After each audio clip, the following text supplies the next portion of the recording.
हजारीबाग के Congress office road स्थित कांग्रेस कार्यालय में इंडिया गठबंधन ने प्रेस वार्ता का आयोजन किया, जिसमें गठबंधन के सभी दल के नेता शामिल हुए। इस कार्यक्रम की अध्यक्षता कांग्रेस जिला अध्यक्ष शैलेंद्र यादव ने किया। इस प्रेस वार्ता में बाहरी से कांग्रेस विधायक उमाशंकर अकेला और लोकसभा प्रत्याशी जेपी पटेल शामिल हुए थे। क्या बातें कहना चाहते हैं? नहीं, मैंने आपको बता दिया, यहाँ लड़ाई है लोकतंत्र बचाने की। पहली बात बता देता हूँ, यहाँ लड़ाई है संविधान बचाने की। जब लोकतंत्र बचेगा तब विकास की बात करेंगे।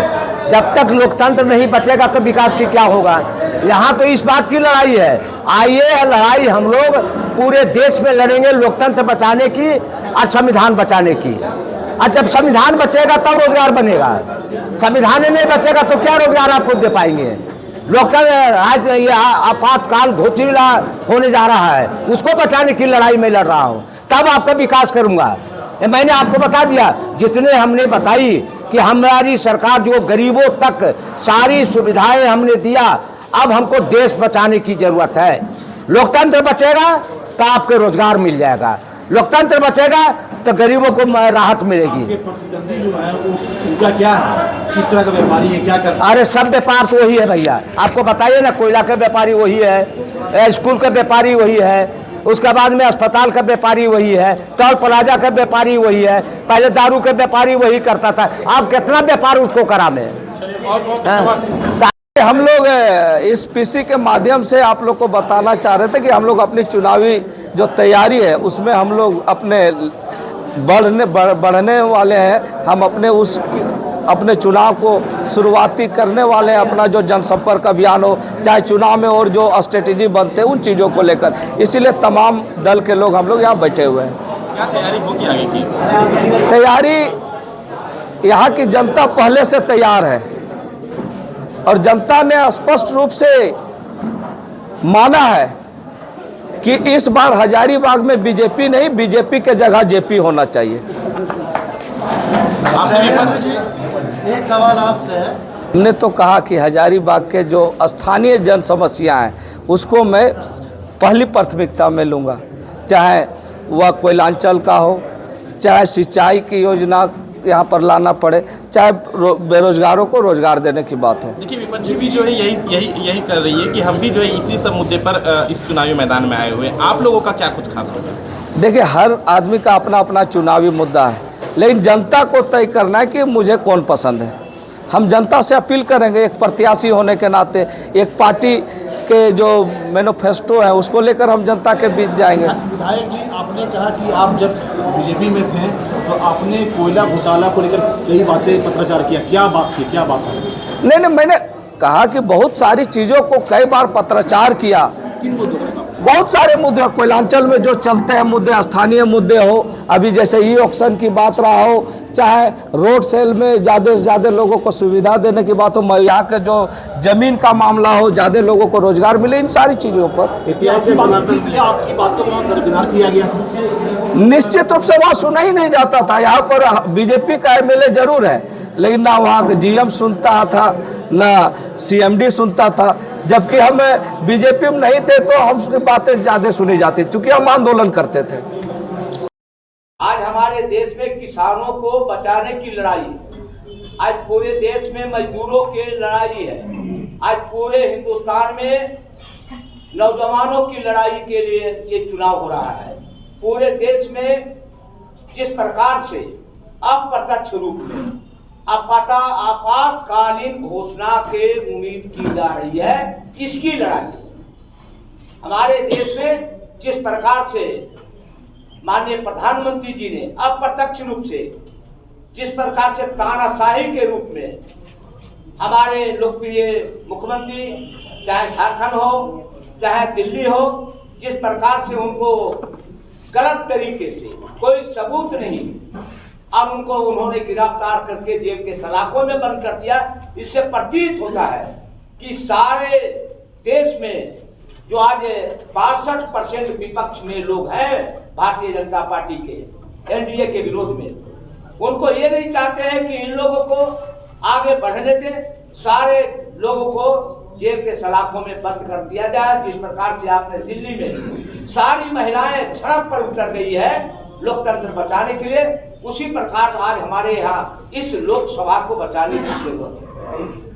आज हमारे प्रत्याशी जयप्रकाश भाई पटेल जी हैं, जो मजदूरों का बेटा है, किसानों का बेटा है, हर दिल के अजीज का लड़का है। इसलिए आज इंडिया गठबंधन ने इन पर विश्वास किया, कांग्रेस पार्टी ने विश्वास किया और सारे लोग हमारे इंडिया गठबंधन के हमारे नेता उपस्थित हैं, इनका समर्थन दे रहे हैं। आज मैं बता रहा हूँ, आज एक बात बताइए आप लोग, आज 10 बरस से आज बीजेपी के प्रत्याशी जो हैं, हमको लगता है कि मैंने चौपारण से ला करके जो अस्पताल है आपका यूनिवर्सिटी अस्पताल हमारे यहाँ है, सदर अस्पताल है, आज तक जो व्यवस्था गड़बड़ाया इनके क्षेत्र में है, आज तक कुछ देखने का काम नहीं किया। मैंने 10 बार जाकर के अस्पताल में गरीबों को मदद किया। एक दिन तो मुझे सत्ता पर रहने के बाद भी मैंने पोस्टमार्टम घर पे 2 घंटा धरना पर बैठ गया, लेकिन इनके कान में जू नहीं देखा, कभी अस्पताल जाने का काम नहीं किया। तो ये इनका व्यापार है, हम ये व्यवसायी हैं, इनका व्यवसायी सर्वविदित है। आप जानते हैं सबसे बड़ा व्यापार क्या है? कोयला का धंधा। उनके शाखाओं को आगे पीछे चल रहे हैं कोयला का धंधा, आप लोग नाम जान गए होंगे, जानते हैं। उनके साथ आज कोयला के व्यापार वो हैं, बालू का व्यापार वो हैं, दारू का व्यापारी भी किए है वो, अभी कहते है कि नहीं, लेकिन दूसरे राज्य में होगा, लेकिन यहाँ नहीं है। दारू का व्यापारी है वो, स्कूल का व्यापारी, अस्पताल का व्यापारी और टॉल का व्यापारी, सारे व्यापार अपने हाथ में करना चाहता है ये प्रत्याशी। भारतीय जनता पार्टी के प्रत्याशी जो है, आपके माध्यम से हम चुनौती देना चाहते हैं, आपके माध्यम से उन तक सूचना जाए कि आपने किन किन गरीब लोगों के बारे में विधानसभा में आवाज उठाया। आवाज उठाता है अकेला यादव, किसान की बात हम करते हैं और किसान को दमन करने का काम मोदी ने किया है। 13 महीना धरना पर बैठने के बाद, 1300 लोगों की शहादत देने के बाद, तब भारत के प्रधानमंत्री पीछे हटने का काम किया है।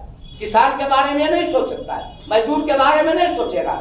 इसलिए आपके माध्यम से मैं आग्रह करूंगा हजारीबाग लोकसभा में कि इनके व्यापार को बंद करा देना है, इनके व्यापार को बंद करा देना है। और सारे नौजवानों से हमने लोकल स्तर पर, मैं बता रहा हूं, पूरे राज्य में हमारी सरकार, हेमंत सोरेन की सरकार, 2-4 मिनट में आपको बताओ तो मैंने क्या किया।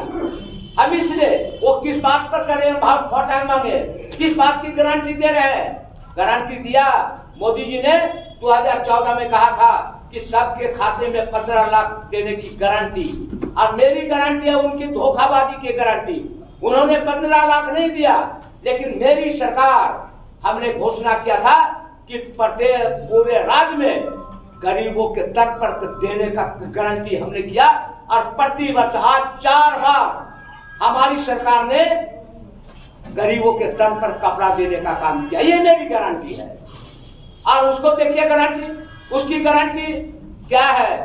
हमने कहा 2 करोड़ की नौकरी देंगे, ये गारंटी मोदी के है, लेकिन किसी के नौकरी नहीं मिला, किसी के खाते में 15 लाख नहीं गया। लेकिन मेरी गारंटी ये दिया, विधानसभा में हम लोगों ने ये कहा कि जहां फैक्ट्री खुलता है 75% लोगों की नौकरी झारखंड के लोगों को मिलेगा, ये हमने गारंटी दिया है। ये हमने गारंटी ये दिया कि हमारे पूरे राज्य में सारे वृद्धा लोगों को गारंटी हमने दिया, वृद्धा पेंशन दिया। आज पूरे राज्य में एक भी 60 वर्ष का वृद्ध नहीं है जिसको पेंशन नहीं मिलता है, ये मेरी गारंटी है।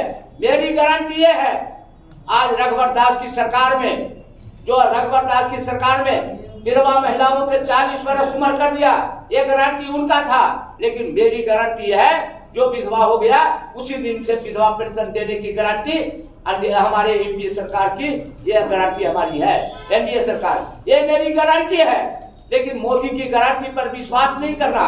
आज मेरी गारंटी यह हुआ कि पहली क्लास से लेकर के 8वीं क्लास तक के लिए गरीब के बेटा बेटी की पढ़ाने के लिए हम लोग ने छात्रवृत्ति योजना दे करके गारंटी करने का काम किया। आज छात्रवृत्ति योजना के माध्यम से, सावित्रीबाई फूले के माध्यम से हम सारे लड़कियों को 8वीं से 9वीं तक 2,500 रुपया छात्रवृत्ति योजना का देने की गारंटी। और 10वीं 11वीं 12वीं में 5,000 छात्रवृत्ति योजना देने की गारंटी। बीए में एडमिशन लेगा 20,000 योजना 20,000 हमने उनको पैसा देने की गारंटी। हमने पूरे राज्य में एक गारंटी दिया है। पहले 100 यूनिट बिजली फ्री दे रहे थे, लेकिन आज हमारी चंपई सोरेन की सरकार कहा कि 125 यूनिट की गारंटी है। पूरे राज्य में गरीबों को 125 यूनिट फ्री बिजली देने की गारंटी हमारी सरकार कर रही है।